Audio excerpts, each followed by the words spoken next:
After Alfonso's death, his kingdom was divided between three of his sons. Garcia the oldest became king of León, Ordoño became king of Galicia, and Fruela became king of Asturias.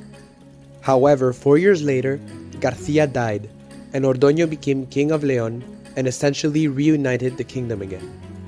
Ordoño was very eager to expand his kingdom, and in 913, he led an expedition into Muslim territory, which is known for his sack of Évora, in which he massacred the Muslim population. During the next few years, he kept taking small pieces from the Muslim territory, creating resentment among Muslims. This was not going to go unanswered for long. In the year 920, Emir Abd-al-Rahman III counterattacked.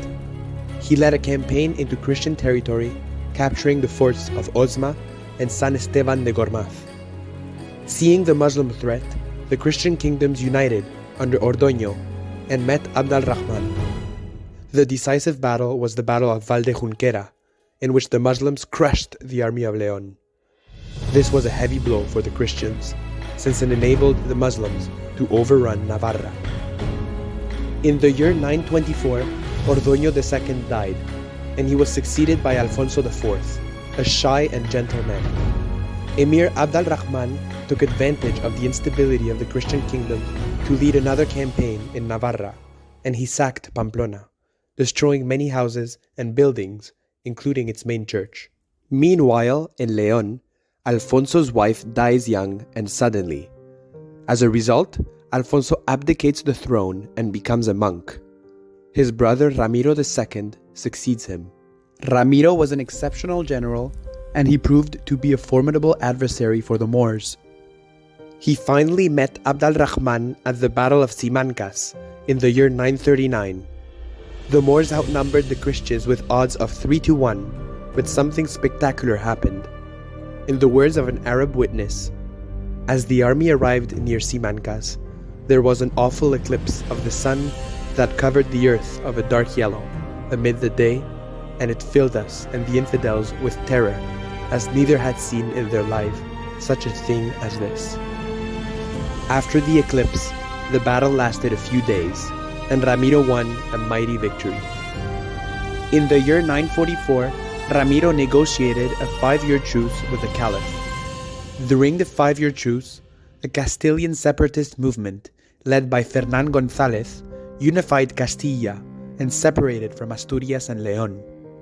In the year 951, Ramiro died and a civil war broke out. Ordoño III and Sancho I, called the Fat, reigned in succession. Neither was a competent ruler.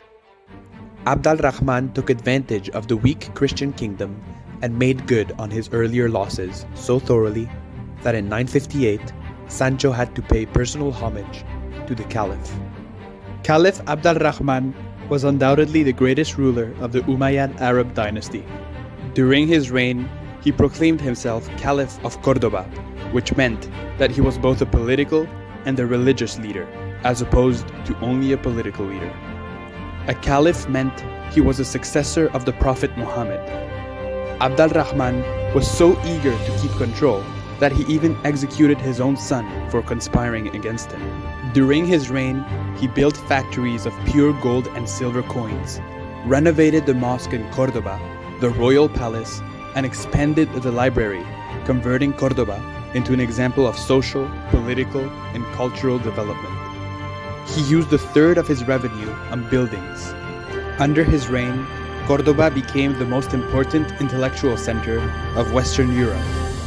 His fame was so big that people like Otto I of Germany and the Byzantine emperor sent emissaries to him. During his reign, Cordoba had 3,000 mosques and more than 100,000 shops and houses, and its fame rivaled that of the capital of the Byzantine Empire, Constantinople. The same year the Caliph died, Ramiro III became king of León at only 5 years old. He was the first minor to be king in the history of the kingdom, and he proved to be a dangerous liability. He proved to be no match for the military genius who emerged to lead the Moors, Al-Mansur the Victorious. During his life, Al-Mansur would lead 56 campaigns in Christian territory. The Christians lost the Battle of Rueda, the Battle of Torre Vicente, and they lost Zamora, Simancas, and many other cities were sacked. At Simancas, Al-Mansur captured 17,000 women and 10,000 nobles. Al-Mansur would primarily raid cities to take captives and cattle from the Christians, while also plundering and dismantling many cities and castles. However, he would rarely occupy the territories he plundered. Al-Mansur's campaigns were a continuation of the policy from the Muslims in Spain, the capture of numerous contingents of Christian slaves. They were the most lucrative part of the loot and constituted an excellent method of paying the troops, so much so that many campaigns were basically only slave raids. Al-Mansur would also capture the most beautiful girls he could find in his raids and supply them as concubines and wives to the Muslim aristocracy. In 985, Al-Mansur destroyed Barcelona and brought back 70,000 chained slaves to the market of Cordoba, according to some Moorish chronicles.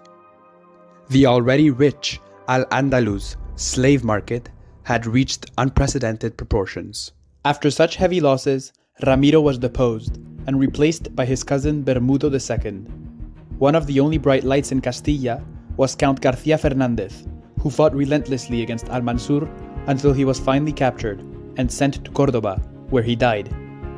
In the year 987, Bermudo recovered Zamora, but the victory was short-lived. Al-Mansur liked to target religious sites.